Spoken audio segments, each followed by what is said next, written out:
नमस्कार प्यारे विद्यार्थियों, आप सभी का मैं चंद्र सिंह अपने चैनल पर हार्दिक स्वागत करता हूं। प्यारे विद्यार्थियों, कक्षा 11 के लिए अकाउंट यानी लेखा शास्त्र की ये आपकी व्हाट्सएप क्विज है जिसको हम हल करना शुरू कर रहे हैं। शुरू करते हैं उससे पहले आप वीडियो को लाइक कर दीजिए। अभी तक आपने चैनल सब्सक्राइब नहीं किया तो चैनल को भी सब्सक्राइब कर दीजिए तथा घंटे का निशान भी दबा दीजिए ताकि ऐसी वीडियो की सूचना आप तक तुरंत पहुँच जाए। शुरू करते हैं। पहला प्रश्न, कौन सी अशुद्धियां तलपट को प्रभावित नहीं करती है? कौन सी अशुद्धियां तलपट को प्रभावित नहीं करती है? भूल की अशुद्धि, हिसाब की अशुद्धि, उपरोक्त दोनों या इनमें से कोई नहीं। तो तलपट को प्रभावित करने वाले दोनों ही कह सकते हैं, उपरोक्त दोनों, यानी आपका उत्तर हो जाएगा 3 नंबर। क्या हो जाएगा? 3 नंबर आपका उत्तर हो जाएगा। आगे बढ़ते हैं अगले प्रश्न की ओर। और अगला प्रश्न क्या है आपका?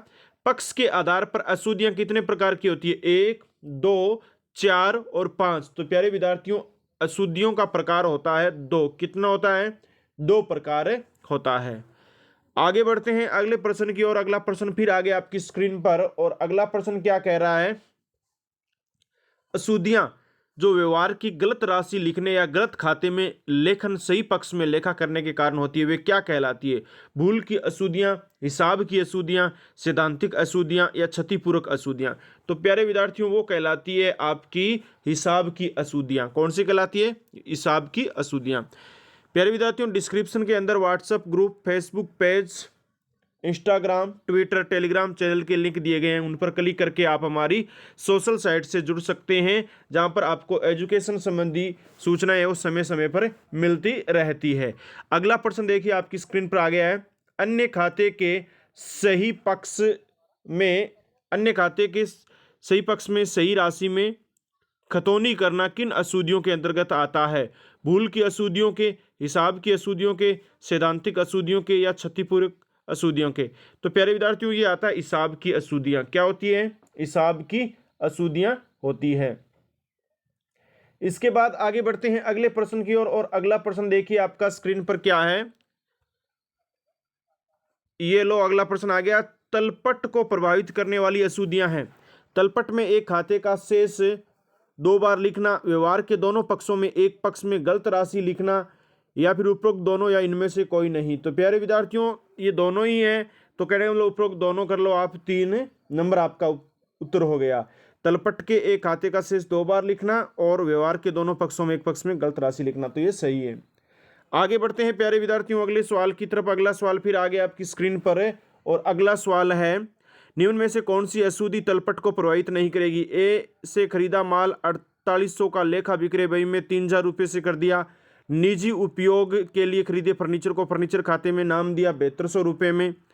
और पी से प्राप्त 1200 की खतौनी है, वह क्यू के खाते में नाम कर दी। इनमें से कोई नहीं।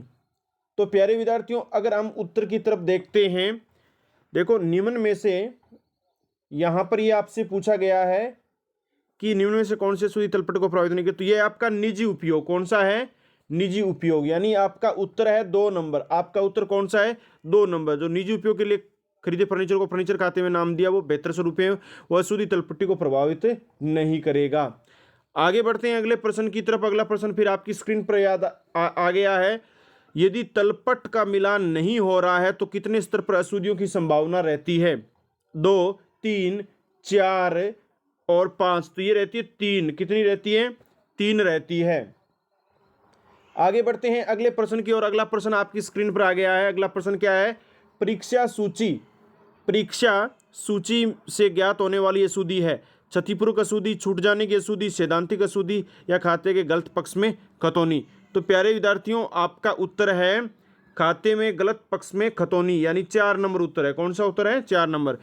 बच्चों आगे बढ़ते हैं अगले प्रश्न। अच्छा, अगला प्रश्न नहीं है। आपने वीडियो को अंत तक देखा, इसके लिए तो आपको बहुत बहुत धन्यवाद। बच्चों वीडियो को लाइक कर दीजिए क्योंकि वीडियो बनाने में काफ़ी मेहनत लगी है। और बेल आइकन भी क्लिक कर दीजिए। अभी तक चैनल सब्सक्राइब नहीं है तो चैनल को भी सब्सक्राइब कर दीजिए। अगली क्विज में मिलेंगे, तब तक के लिए जय हिंद, जय भारत, वंदे मातरम।